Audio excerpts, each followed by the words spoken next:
하나님 사랑합니다.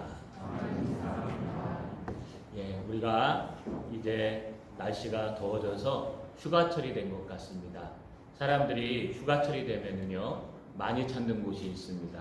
그것은 아마 해수욕장일 것입니다. 해수욕장에 가면은요, 요즘은 안전을 위해서 해양 구조대들이 늘 지키고 늘 훈련하고 있습니다. 언젠가 다큐멘터리에서 해양 구조요원의 가정을 취재하면서요, 해양 구조요원 대장님과 이야기한 것을 기억합니다. 그 대장님이요, 처음에는 그냥 119 소방대원이기 때문에 의무로 사람을 구했다고 합니다. 그런데 시간이 가서 어느 날 사람이 미처 보지 못해 빠져서 익사하는 모습, 그 시체의 안구를 들고 나오면서요, 많이 울었다고 합니다. 그래서 그 다음부터는 내 가족이요, 내 형제처럼 생각해서 자기의 목숨을 걸고 열심히 눈을 떼지 않고 거의 여름철에는 퇴근도 하지 않고요, 숙식을 그곳에서 하면서 지켜냈다고 합니다. 그들이 가장 기쁜 이유는요, 죽어가는 사람을 구했을 때 그 사람이 살아 돌아와서요, 하는 말이 감사합니다, 살려주셔서 고맙습니다 라고 얘기할 때요, 그동안 고생했던 모든 것들이 다 쓸어내려지고요, 어떤 고생을 해도 즐거울 것 같은 그런 마음이 든다고 합니다. 이것이 바로 구조하는 사람들, 또 구출하는 사람들의 마음일 것입니다. 하물며 우리 하나님은 우리를 구원하셨습니다. 이 구조하다는 말, 구원하다는 말, 구속하다는 말이 다 비슷한 말입니다.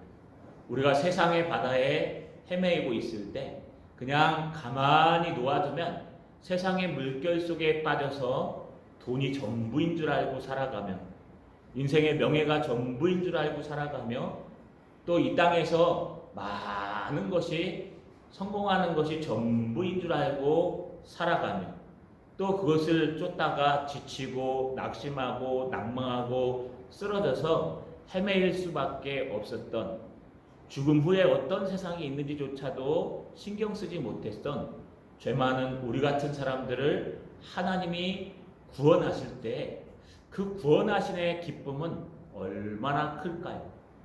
구원받은 우리들은 무슨 말을 고백해야 될까요? 오늘 말씀을 통해서 하나님께서 어떤 마음으로 우리를 구원하시는지, 구조하시는지, 또 하나님께서 그 구조하고 구원받은 백성들이 뭐라고 고백해야 할 것인지에 대해서 살펴보는 저 여러분 좋은 시간 되시기를 주님의 이름으로 소망합니다. 저희는 스가랴서를 나누고 있습니다. 이 스가랴서는요, 에스라서에서 등장하는 여러분 제1차 포로 기한 이후에 성전이 멈춰섰을 때 학개와 스가랴 선지자가 나타나서 다시 재촉하여 그것을 위험 가운데 이루게 하는 역할을 한 하나님의 서신 중에 하나입니다. 예언서인데요, 이 스가랴와 학개가 각각 하나님의 말씀을 받아서요, 너희는 성전을 재건해야 된다고 말하고 있습니다. 그러나 스가랴서에서는요, 그것보다 한 발자국 더 나갑니다. 스가랴서를 두 부분으로 나눈다면 총 14장으로 되어 있는데 1장부터 8장까지는요, 여호와 하나님께서 이제 성전을 재건하고 두려워 떠는 하나님의 백성들을 향해서 8가지 환상을 보여주시면서 너희 걱정하지 마라, 하나님이 하신다. 그 중에 하나가 우리 주제입니다. 만군의 여호와가 말씀하시되 이는 힘으로도 되지 아니하고 능력으로도 되지 아니하고 오직 나의 영 성령으로 되느니라. 하나님의 성전을 회복하는 일, 하나님의 예배를 회복하는 일은 우리의 힘으로 되는 것이 아니라 성령의 은혜로 된다는 것을 예언했습니다. 이것이 스가랴 1부 1장에서 여러분 8장까지의 말씀이요, 또 2가지 설교가 첨가되어 있습니다. 이제 9장에서 10장까지는요, 약 시간이 한 30년 정도, 40년 정도 지난 것으로 판단합니다. 정확한 연도는 알 수 없지만 우리가 두 번째 스가랴서의 말씀은요, 하나님께서 이제 정착해가는 하나님의 백성들, 아직 2차 포로기한은 돌아오지 않은 정착해가는 하나님의 백성들을 향해서 너희가 구원받고 회복했을 때 어떻게 살아가야 되는가, 여기에 경고와 앞으로의 삶, 또 메시아의 예언, 이런 것들을 다루고 있습니다. 그 중에 우리가 살펴보는 이 10장의 말씀은요, 특히 더 강력한 하나님의 은혜를 전달하고 있습니다. 너희가 이제 농사를 짓기 시작했는데, 그 농사를 짓기 시작했을 때 하나님의 백성들은요, 하나님의 성전을 재건하는 사명을 완수하고 예배하는 사명을 완수하고 이제 한 세대가 가고 있을 때쯤에 여러분, 그들은 점점 잃어버리는 것이 있었습니다. 그것이 무엇인고 하니요, 여러분, 그들 앞에 있는 모든 것들 가운데 하나님을 예배하고 하나님의 성전에 가서 기도하는데 자꾸 그들에게는 하나님보다 현실이 더 잘 보였습니다. 아직 느헤미야가 등장해서 예루살렘 성벽을 재건하지 않은 상태이기 때문에 여러분, 느헤미야가 보고 운 것처럼 예루살렘은요, 성벽이 엉망진창이었습니다. 성벽은 구멍이 뚫려 있었고 한쪽 부분은 다 헐어져 있었고 도저히 하나님의 성전을 보호할 수도 없었고 하나님의 백성들을 보호할 수도 없는 그런 성전이 있는 성벽이 없는 도시에 살면서요, 그들은 불안하고 답답하고 먹을 것도 불안해했습니다. 그래서 그들은 하나님을 찾기보다는 비가 필요할 때에 여러분, 다른 것들을 찾기 시작했습니다. 드라빔이나 다른 복술차를 찾아서요, 비를 내리게 해달라고 하는 모습. 그것을 주님은 책망하시면서 정말 비를 내려주는 분은 하나님이시다. 한번 돌아가 봐라. 너희가 포로를 귀환해서 돌아오고 너희가 다시 살 때에 누가 그것을 했는가 한번 돌아보라. 그 대신 너희에게 말뚝 같고 또 머릿돌 같은 메시아를 보낼 테니 그가 오면 결국 너희는 완전히 해방되리라. 이것이 지금 스가랴 여러분 뒷부분에 등장하는 이제 예배와 신앙을 정착해서 살아가는 하나님의 백성들을 향한 하나님의 말씀입니다. 제가 말씀을 연구하면서 이 스가랴서의 말씀이 오늘날 우리에게 정말 필요하겠구나 하는 말씀이 너무 가슴 아프게 다가왔습니다. 오늘날 우리 힘으로 할 수 있는 것은 별로 없는 것 같습니다. 오늘 장로님이 기도를 정말 잘하셨습니다. 우리 힘으로 할 수 있는 것은 점점 없어지는 것 같습니다. 예전에는 어떻게 우리 힘으로 한번 해보려고 했는데요, 여러분 이제는 우리 힘으로 할 수 있는 것들이 점점 사라집니다.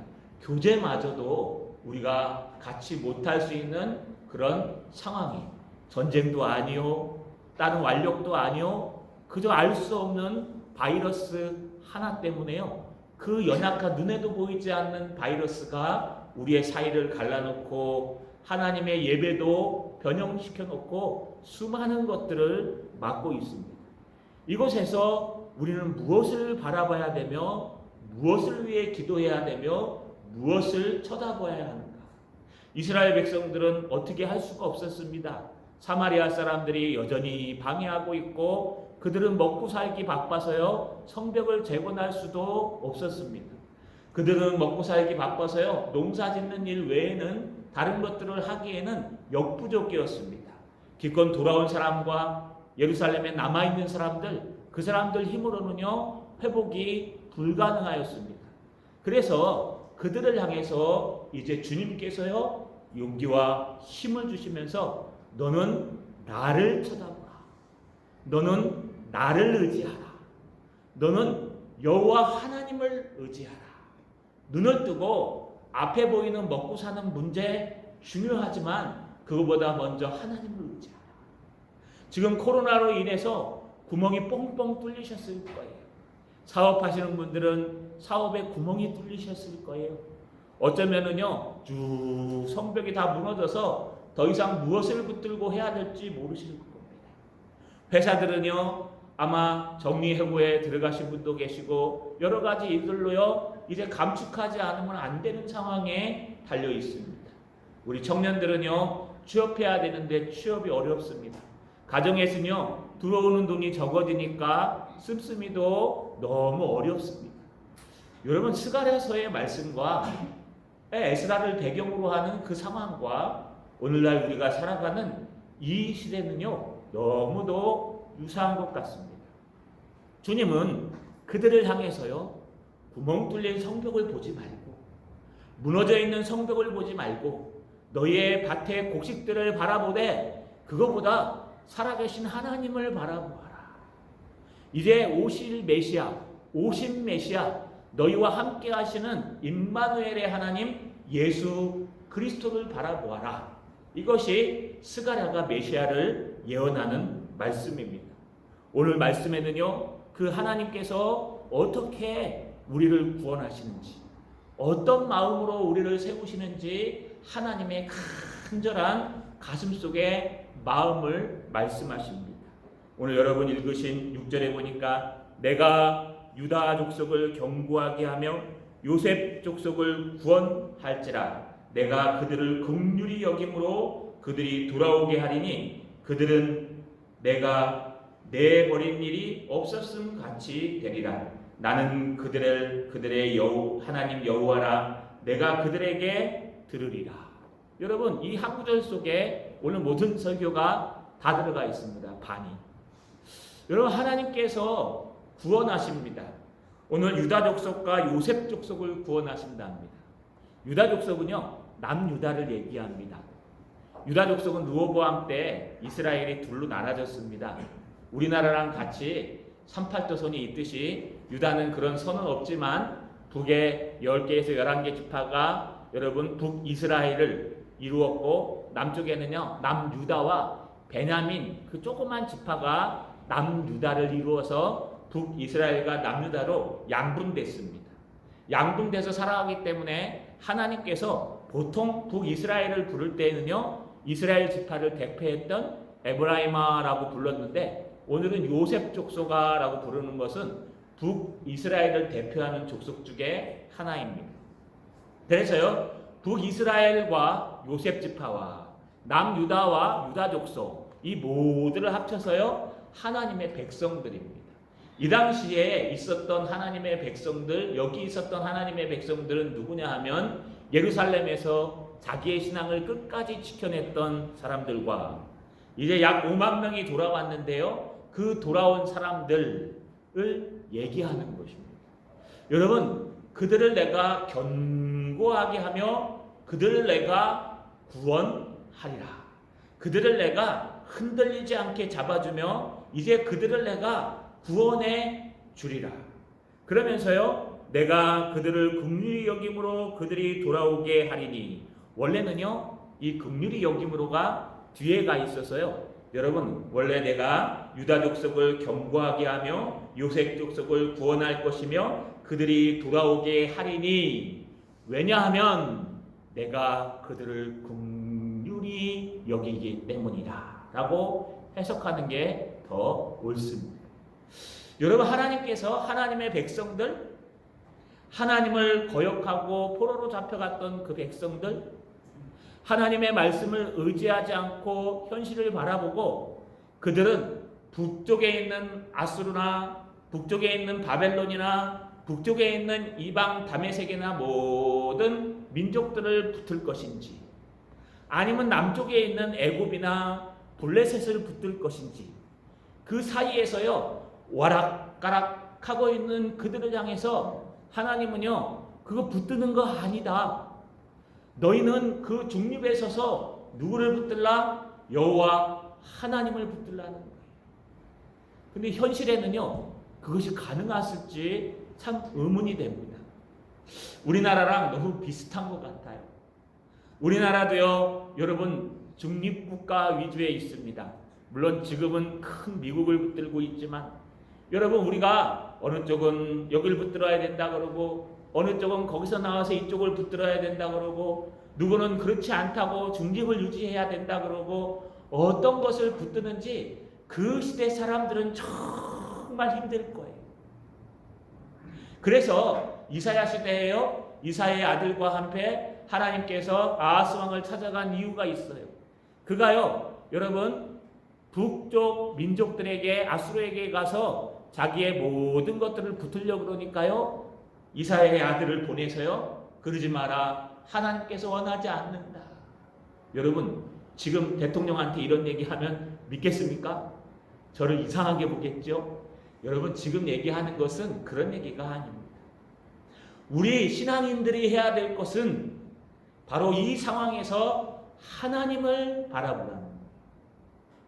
우리 신앙인들이 해야 될 것은 이 상황에서 이것도 저것도 아니고 우리 생각은 있을 수 있지만 우리가 먼저 해야 될 것은 이 우주를 창조하시고 천지 만물의 주인 되시며 지금 세계를 움직이고 계시는 하나님의 놀라운 은혜를 믿고 간구하고 기도해야 된다는 거예요.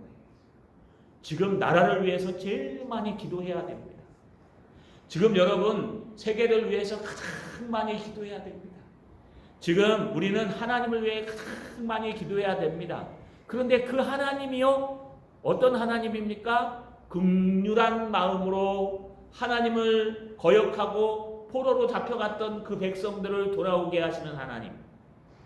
성전에 구멍이 뻥뻥 뚫려서 어떻게 먹고 살지도 모르고 어떻게 살지도 모르는 현실에 지금 너무 힘들어하는 그 백성들에게 하나님은 걱정하지 마라, 내가 다 줄게가 아니라 하나님 뭐라고 말씀하십니까? 하나님은요, 내가 너를 견고하게 세울 것이다. 내가 너를 구원해 주실 것이다. 내가 너를 돌아오게 해서 회복하게 만들 것이다. 그런데 어떤 마음으로요? 마음이 너희를 긍휼히 여기기 때문에 그렇다라고 말씀하십니다. 여러분, 여기 긍휼히 여긴다는 원문의 뜻은요, 여러분 라함이라는 단어를 씁니다. 이 라함이라는 단어는요, 강조역을 써요. 내가 긍휼히 여긴다. 그래서 이걸 번역하면요, 긍휼히 여긴다는 것은 깊이 사랑하다, 깊이 자비로움으로 다가가다, 이런 뜻이에요. 근데 이걸 강조해서 써요.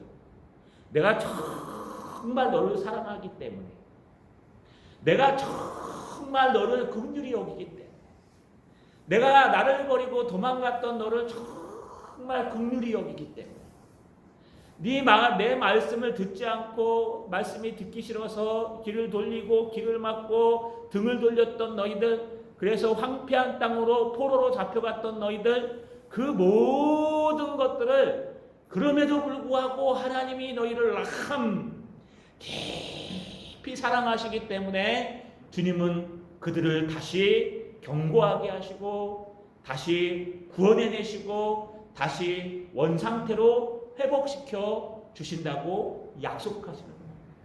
할렐루야. 여러분, 하나님은 여러분을 라함 긍휼히 여기십니다. 그것도 강조형을 써서요, 내가 정말로 긍휼히 여긴다. 내가 너희 한 영혼 한 영혼을 정말로 긍휼히 여긴다. 어떻게 긍휼히 여기실까요? 오늘 여러분 6절 하반절부터는 그 내용들이 등장합니다. 그들은 내가 버린 일이 없음같이 되리라. 나는 그들의 하나님 여호와라. 내가 그들에게 들으리라. 여러분, 너무 긍휼히 여겨서요, 하나님이 구원하시고 견고하게 하시고 심지어 돌아오게 하시며 너무 긍휼히 여겨서 하시는 일이 있어요. 뭐냐 하면요, 과거를 다 잊어버리겠대요. 내가 너희를 예전에 버렸던 그 모습에서 내가 너희를 버렸던 모습들을 내가 없었던 것 같이 하리라. 이게 참 무책임해 보일 거예요. 그치? 한 대 탁 때려놓고요, 우리 없었던 걸로 하자. 그러면 그 화가 sub어듭니까? 그런데 그런 의미가 아니에요. 그들은 하나님께서 수없이 도와주시고 하나님께서 수없이 인도해 주시고 어려울 때 기도하면 구원해 주시고 환난 날에 기도하면 나타나 주시고 가정이 어려울 때 하나님을 붙들면 문제를 해결해 주시고 자녀들의 문제를 갖고 기도하면 자녀들의 문제를 해결해 주시고 나라가 어려울 때 하나님 긍휼하심으로 역사해 주시고 수많은 은혜를 주셨는데 그들은 이기적이고 그들은 자기밖에 모르고 그들은 하나님을 생각하지 않기 때문에 결국 하나님의 말씀을 싫어하고 길을 막고 등을 돌리고 하나님의 보내신 선지자의 말들을 듣지 아니함으로 황폐하고 쫓겨났던 거예요. 그들이 잘못해서 쫓겨난 거예요. 그런데 그 과거를 하나님이 다 깨끗하게 잃어버리시겠다. 동이 서에서 먼 것처럼 내가 너희 과거를 기억하지 아니하리라. 여러분, 우리의 죄악, 우리의 실수를 기억해 주지 않으면 얼마나 감사할까요? 여러분의 실수, 여러분의 아픔을 누군가가 기억하고 그걸 끝까지 얘기하면은요, 얼마나 기분 나쁜지 몰라요. 이제 다 끝난 얘기인데 또 과거 얘기를 들춰가지고요, 막 이렇다 그러면 여러분 기분 나쁘지 않습니까? 근데 우리 하나님은요, 현재 진행형이에요. 과거를 내가 긍휼한 마음으로 없었던 것 같이 하리라. 나는 그들의 하나님 여호와라. 내가 그들을 들으리라. 들으리라는 것은 그들의 말에 응답하겠다는 뜻입니다. 하나님은요, 다시 듣겠다고 말씀하십니다. 여러분, 하나님은 다시 응답하겠다고 말씀하십니다. 하나님은 다시 너희가 얘기하면 그것에 대해서 응답해 주실게. 왜요? 긍휼한 마음 때문에. 뿐만 아닙니다. 우리 여호와 하나님께서는요, 오늘 7절에 보니까 에브라임이 용사 같아서, 여러분 앞에는 요셉 족속이라고 얘기했는데 여기 에브라임이라고 표현합니다. 원래 북이스라엘을 표현할 때 에브라임이라고 표현합니다. 그런데요, 사실 북이스라엘은 BC 722년에 아수르에게 멸망당했습니다. 그리고 대부분 아수르에게 멸망당한 북이스라엘 사람들은 여러분 다시 돌아온 적이 없습니다. 거의 소멸 상태였습니다. 그럼 여기 등장하는 요셉 지파와 에브라임 지파는 누구를 얘기하는 걸까요? 앞에 요셉 지파는요, 북쪽에 그래도 신앙을 지키고 남쪽으로 남아있는 사람들. 또 여기 에브라임은요, 이스라엘 전체를 얘기하되 호세아서에 보면요, 내가 너의 자녀 막내를 로암미라 하리라. 로 아니다. 암 백성 미 나의. 그래서 내 백성이 아니다 하리라. 그러나 나중에 그를 용서하시면서 너를 암미라 하리라. 내 백성이라 하리라 라고 했을 때 그는 누구나 하면 바로 이방 사람들을 말합니다. 그래서 여기 에브라임은요, 이방 사람들과 유다 족속과 요셉 족속과 모든 그 당시에 남아있는 하나님의 백성들, 하나님의 성도들을 말하는 것입니다. 하나님의 성도들을 내가 긍휼히 여겨서 내가 과거는 다 잊어버려 줄게. 아니야, 내가 다시 너의 하나님이 되어서 네가 기도하는 거 다 작은 신음까지도 내가 다 들어줄게. 뿐만 아니야, 너희가 용사 같아서 포도주를 마심같이 마음이 즐거울 것이요 그들의 자손은 보고 기뻐하며 여호와로 말미암아 마음에 즐거워하리라.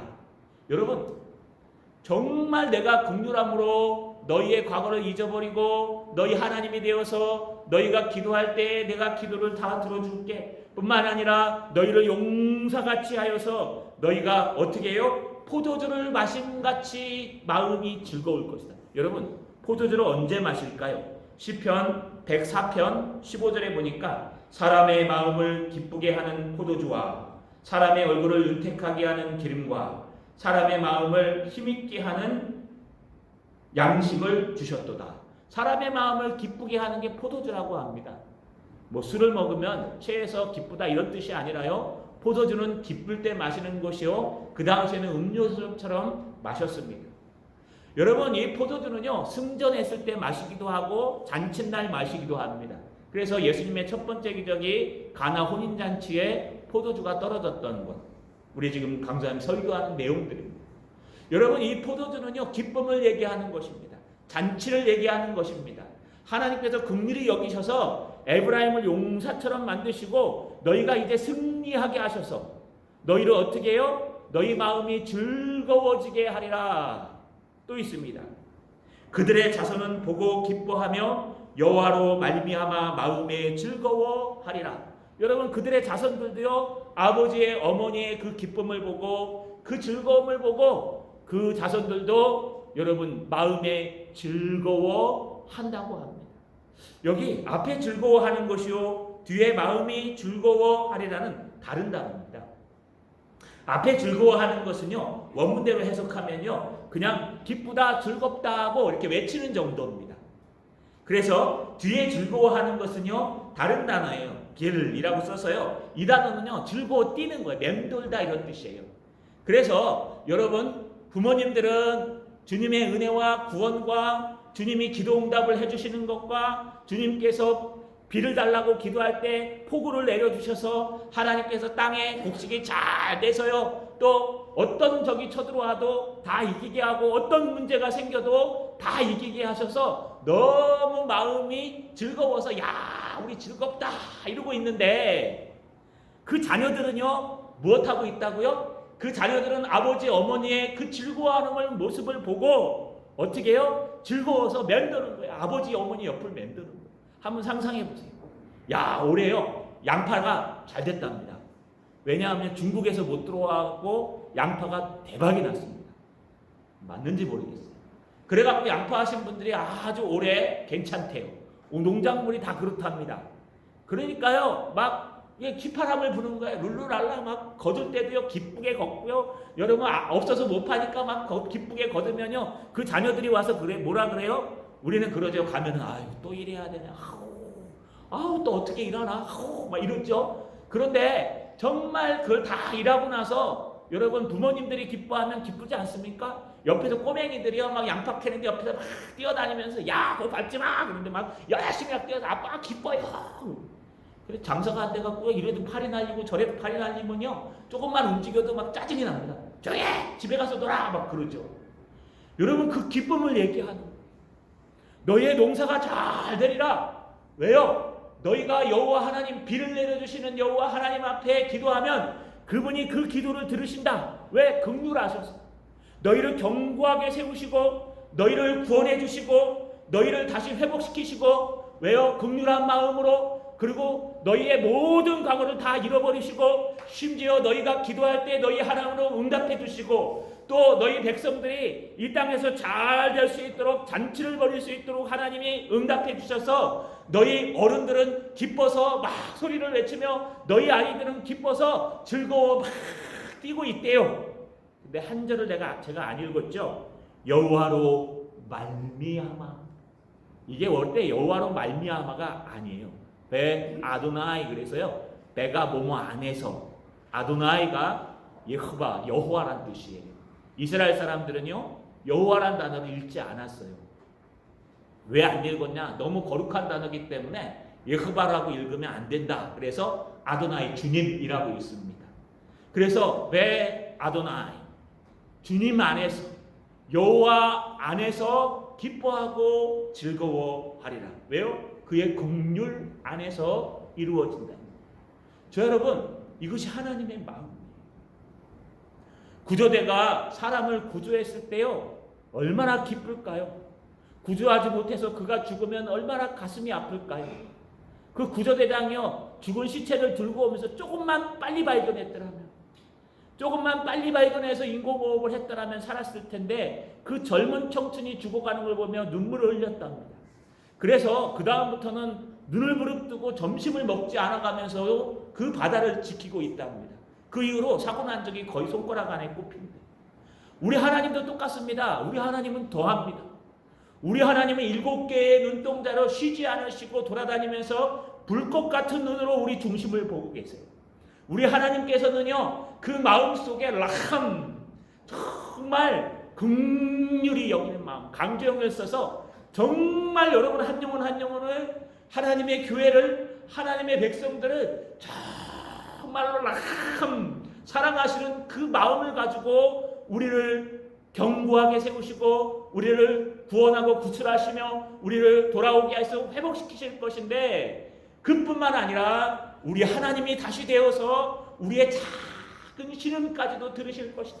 아니, 너희 모든 족속이 잘 되고 형통하여서 너희가 포도주를 마시면서 네 마음이 기뻐하고 뛰놀 것이다. 어디 안에서요? 그리스도 안에서. 하나님 안에 있을 때, 하나님 안에서 하나님의 백성들이 여호와로 말미암아 기뻐할 것이다. 너희 자녀들은 기뻐 뛰놀 것이다. 아버지 주위를 뱅뱅 돌면서 아버지 기쁘시죠? 저도 기뻐요. 아버지 우리 승리하는 거죠? 우리 이 어려움 속에서 살아남는 거죠? 근데 여러분 생각해 보세요. 눈을 뜨면 뭐가 보여요? 현실이 보여요. 하나님 말씀은 저 이상인 것 같고 현실은 저 동떨어진 것 같아요. 교회 오면요 그냥 하나님만 생각하고 하나님만 얘기하고 하나님인데 이제 집에 돌아가서 월요일부터 뭐 교회 수요일마다 나오시고 새벽기도 나오시는 분이야 문제가 되지 않겠지만 여러분 계속해서 일주일에 한 번 오시는 분들은요 이 시간에 듣고 가시면 아 하나님이 살아계시구나. 하나님 앞에 기도하면 내가 너희를 들으리라. 하나님이 긍휼하심으로 나를 세우시겠구나. 하나님이 긍휼하심으로 내 기도를 들으시겠구나. 하나님이 긍휼하심으로 내 삶을 버텨주겠구나. 하나님이 긍휼하심으로 내 구멍난 자금을 메꿔주시겠구나. 하나님이 긍휼하심으로 내 구멍난 건강을 회복시켜주시겠구나. 하나님이 긍휼하심으로 내 구멍난 걱정을 해결해 주시겠구나. 하나님께서 해결해 주시겠구나. 하나님께서 기쁘게 해주시겠구나 하고 딱 돌아가서 현실을 마주하면 그대로예요. 이 말씀을 하고 나니까 성벽이 막 일어났을까요? 아니요. 느헤미야가 갈 때까지 성벽은 구멍나 있었어요. 이 말씀을 하고 가니까 막 곡식이 갑자기 막 자랐을까요? 아니요. 이 곡식이 자라는 데까지는 시간이 더 걸려요. 하나님은 미래를 보시고 하나님은 현재를 보시고 하나님은 과거를 보세요. 우리 하나님은 시간을 초월해 계신 분이기 때문에 우리 하나님은 미래 일도 지금처럼 말씀하시는 거예요. 그래서 메시아가 나귀 새끼를 타고 입성할 것을 겸손히 입성할 것을 여기서 예언하지 않습니까? 여러분 주님의 긍휼하심을 우리가 붙들어야 돼요. 주님의 긍휼하심을 우리가 붙들고 그 안에 있어야 되는 거예요. 주님의 긍휼하심을 놓치고 여러분 신앙은 자라지 않습니다. 신앙이 자라지 않으면 하나님께서 그냥 놓아두시는 거예요. 여러분의 지혜와 여러분의 슬기로움과 여러분의 계산으로 모든 것이 된다면 아마 하나님을 안 믿으실 거예요. 왜요? 내 힘으로 충분한데. 그러나 우리 힘으로 되는 게 아무것도 없어요. 인간이 계획할지라도 그것을 이루시는 분은 하나님이세요. 여러분 코로나로 힘들어 하시죠? 또 코로나로 우리 소상공인들은 너무 어렵죠? 코로나로 인해서 여러분 건강도 힘드시고 불안하시죠? 여러분 코로나로 인해서 어려운 것들이 얼마나 많이 생깁니까? 코로나뿐만입니까? 직장에서, 사업장에서, 일터에서, 가정에서 미래가 걱정되지 않으십니까? 오늘도 이거 때려치고 다른 거 한번 해볼까 하는 생각이 들지 않으세요? 미래를 위해서 자격증을 한번 따볼까? 미래를 위해서 다른 직업을 한번 가져볼까? 미래를 위해서 미리 무엇인가를 해놓을까? 물론 그거는요 나쁜 건 아니에요. 미리 준비하고 미리 절약해서 여러분 대책을 세우고 이건 하나님이 주시는 일반 은총과 지혜예요. 규모 있게 살라.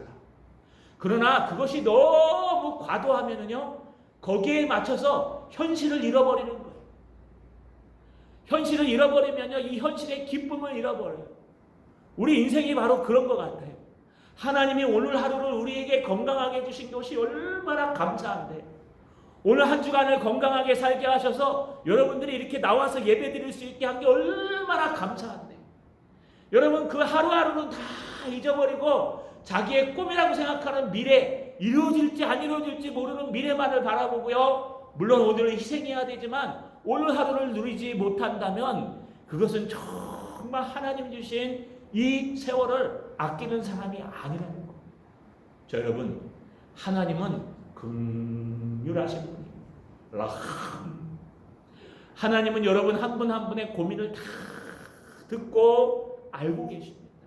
왜요? 긍휼하시기 때문에. 오늘도 하나님의 긍휼하심에 나가십시오. 눈을 떴더니 답답합니까? 눈을 뜨니까 앞이 깜깜합니까? 눈을 뜨니까 어떻게 살아야 될지 막막합니까? 이스라엘 백성도 그랬어요. 그때는 눈을 감으세요. 눈을 감고 만구의 여호와 하나님 나 무능력합니다. 나 무기력합니다. 나 무지식합니다. 지혜도 없습니다. 여기서 어떻게 헤쳐나갈지 모르겠습니다. 주님 정말 살아계시면 주님 정말 우리를 사랑하시면 우리를 인도해 주시옵소서. 이겨내게 하여 주옵소서. 하나님이 더 커 보이고 하나님의 사랑이 더 커 보이는 그런 사람이 되어 주시옵소서. 기도하는 저 여러분 되시길 주님의 이름으로 소망합니다. 여러분, 그러면서 주님은 또 뭐라고 말씀하십니까? 계속해서요, 하나님께서 하시는 것은요, 주님께서 성도는 하나님으로 말미암아 구속해야 된다는 것, 하나님 안에 있어야 된다는 것을 강조합니다. 오늘 8절에 보니까 내가 그들을 향하여 휘파람을 불어 그들을 모을 것은 내가 그들을 구속하였음이라. 그들이 전에 번성하였던 것 같이 번성하리라. 여러분, 주님께서 이제 휘파람을 불면서 모은대요. 이 휘파람을 분다는 것은 여러 가지 의미가 있는데, 오늘 등장하는 휘파람을 분다는 원문의 의미는요, 여러분, 이게 저는 휘파람을 못 붑니다. 이렇게 이 정도예요. 이거 안 부러져요. 그래서 이 나팔이나 이 금관악기를 못 부는 것 같아요. 여러분, 휘파람을 잘 부는 사람들이 있죠. 막 휘죽 하고 휘파람을 불거나 풀피리를 불거나, 여러분, 악기는 아닌데 휘슬 같은 것을 불 때 사용하는 용어가 이거예요. 휘파람을 불어.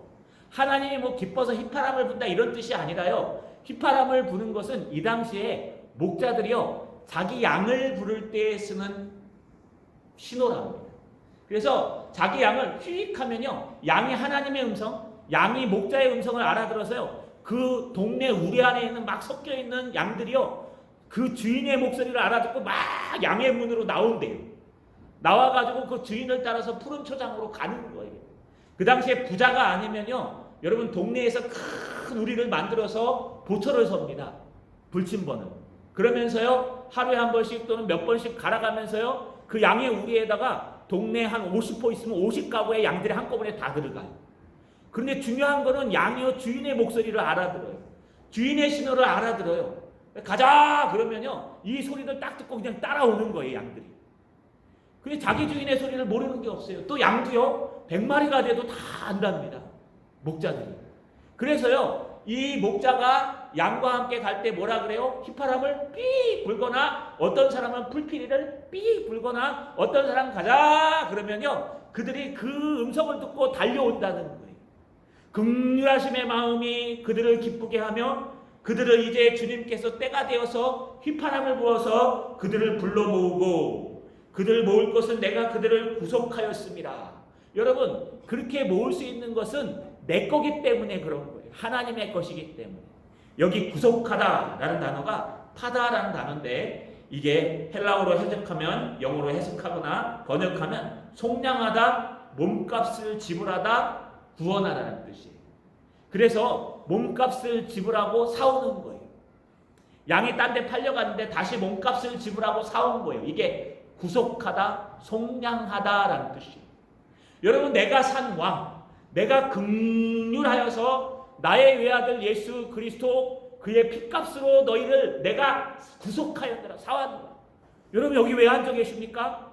여러분, 우리가 하나님의 구속받은 사람들이에요.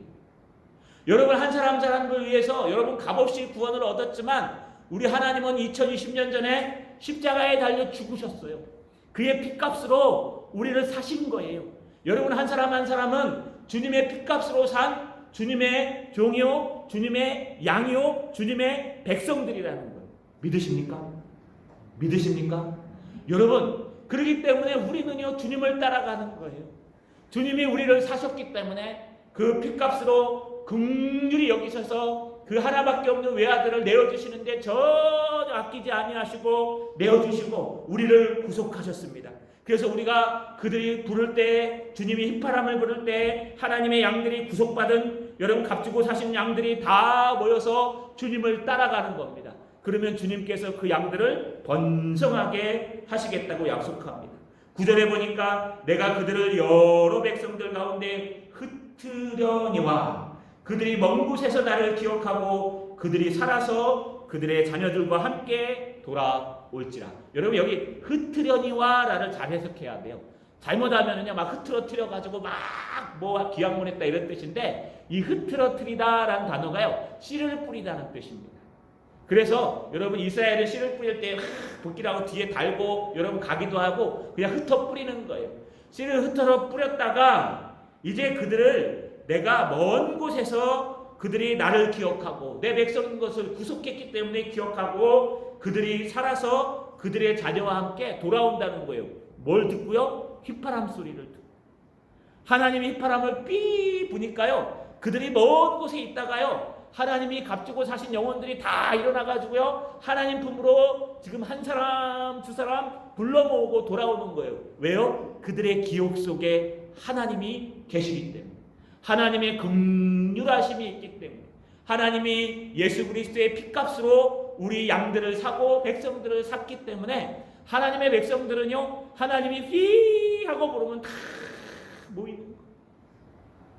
주일날 11시에 왜 모일까요? 이게 휘파람을 부는 거예요.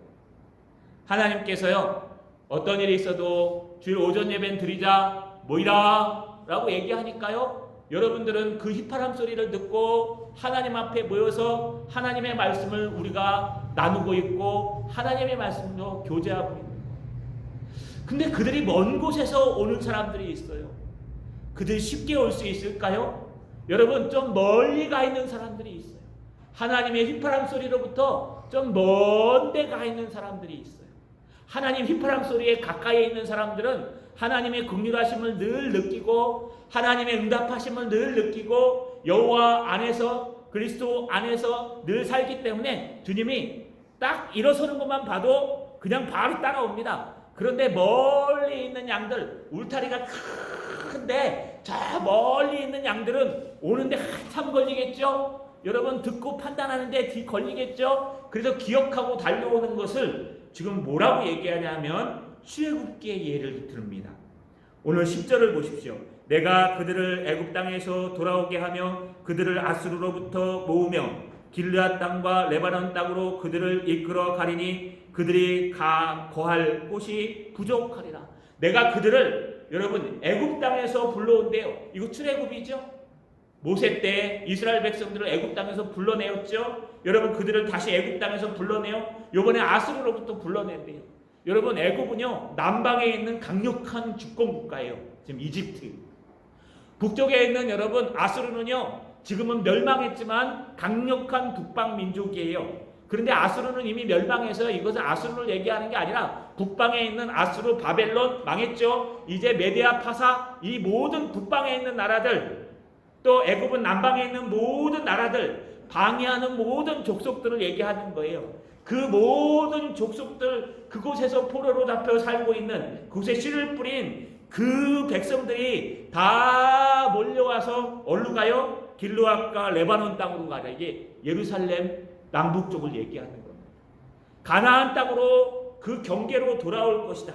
근데 그냥 돌아오는 게 아닙니다. 11절에 보니까 내가 그들이 고난의 바다를 지날 때 바닷물을 물결을 치니 나일의 깊은 곳이 다 마르겠고 아수르의 교만이 낮아지겠고 애굽의 규가 없어지리라. 여러분 그들이 와야 되는데요. 여러분 방해꾼들이 있어요.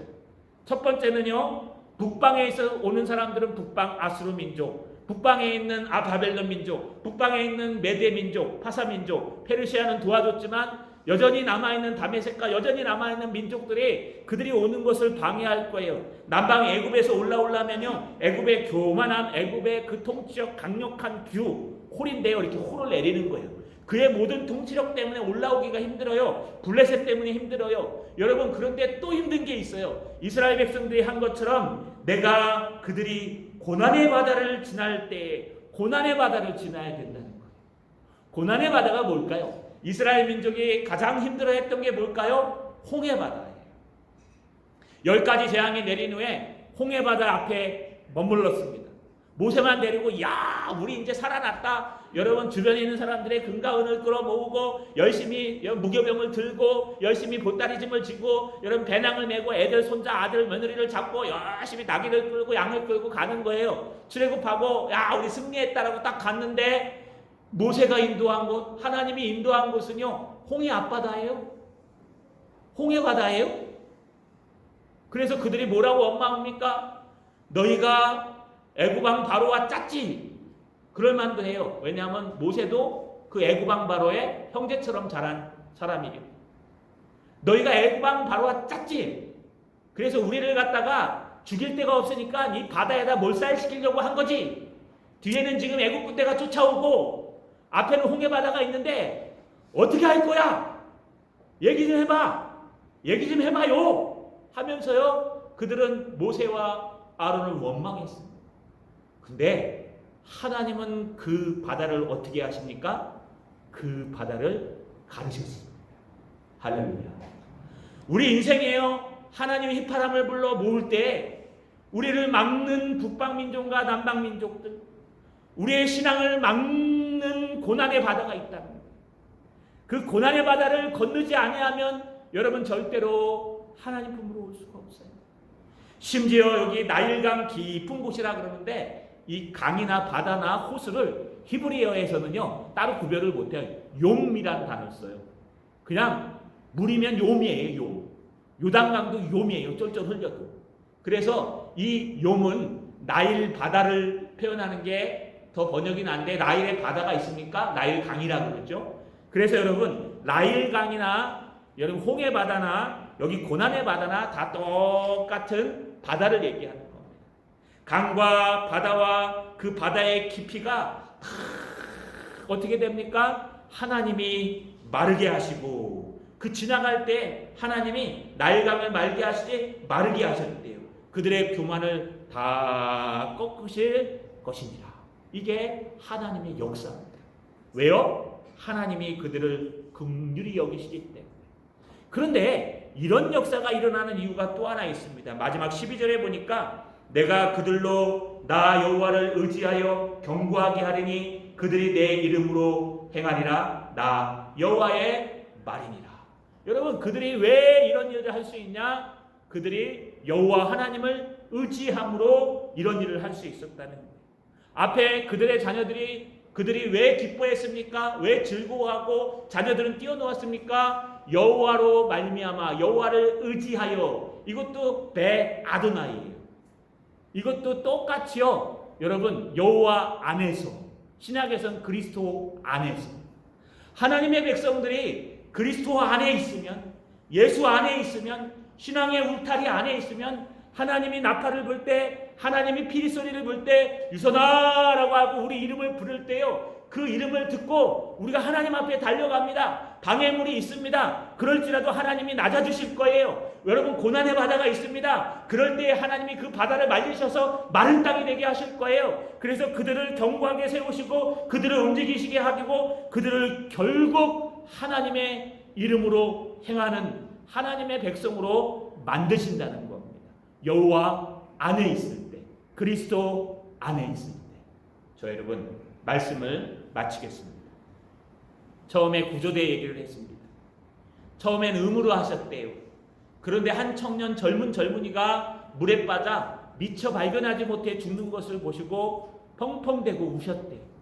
그 이후로 소방대장이 될 때까지요. 정말 눈을 부릅뜨고 집에도 들어가지 않고 거기서 숙식을 하면서요. 거기서 먹고 여러분 해양을 관찰했다고 합니다. 한 영혼을 살릴 때마다 산숨이 놓이고 얼마나 기쁜지. 더 기쁜 것은요. 그가 나중에 찾아와서 고맙다고 음료수 하나 들고 오면요. 그렇게 기쁘대요. 막 내 목숨을 내놓고 이 일을 하길 잘했다고 하는 그런 마음이 들 정도로 기뻐대요. 그런데 우리 하나님은 얼마나 기쁘실까요? 우리 하나님은요. 우리를 긍휼히 여기십니다. 우리 하나님은요. 여러분 한 영혼 한 영혼을 핏값으로 사셔서 긍휼히 여기셔서 여러분을 구원하시고 여러분을 견고하게 하시고 여러분을 회복시키시고 여러분을 즐겁게 하실 거예요. 그리고 여러분이 고난의 바다를 지날 때 그 바다를 말려버릴 거예요. 여러분이 어려움 당하는 그 아수르와 그 애굽이 있다면 하나님이 그들을 낮추시고 그들을 꺾으실 거예요. 언제요? 여호와로 말미암아 여호와에 의하여 여호와의 이름으로 행할 때에 여호와 안에 있을 때 그리스도 안에 있을 때에 그렇게 하신다는 것. 오늘 한 주간 동안 주님을 생각하십시오. 눈을 뜨면 여전히 힘든 세상이 보일 겁니다. 눈을 뜨면 송아 먹는 바다가 보일 거예요. 눈을 뜨면 어떤 분들은 홍해 앞바다에 서 있을 거예요.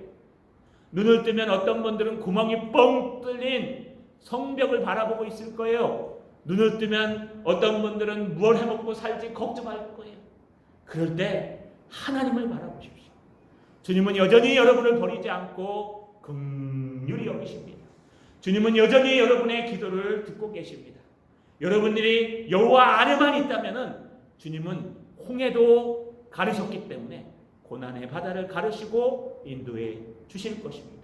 한 주간 동안 예수 그리스도를 믿음으로 그리스도 안에서 주님의 말씀을 붙들고 하나님의 현실보다 더 커 보이고 하나님의 음성이 지금보다 더 크게 들려서 현실을 망각할 수 있는 저 여러분 되시기를 주님의 이름으로 축원합니다.